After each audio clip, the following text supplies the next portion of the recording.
मित्र super steam super flower महाशक्ती आणि पोटॅश मारल्यानंतर तुरीमध्ये केवढा प्रचंड फरक दिसतो हे आपण बघतो आहोत।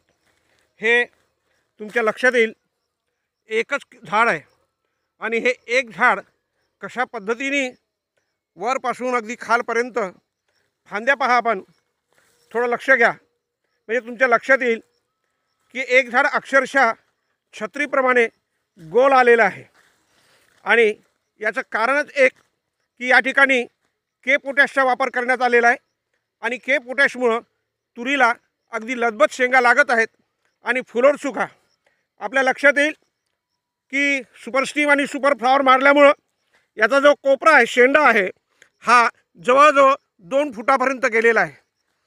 हे बघा, आणि चौफेर झाडाचं मी निरीक्षण तुम्हाला करायला लावतो आहे म्हणजे तुमच्या लक्षात येईल की तुरीचं जे उत्पादन आहे ते उत्पादन आपल्याला कशा पद्धतीने अधिकाधिक मिळवता येईल यासाठी लक्षात असू द्या।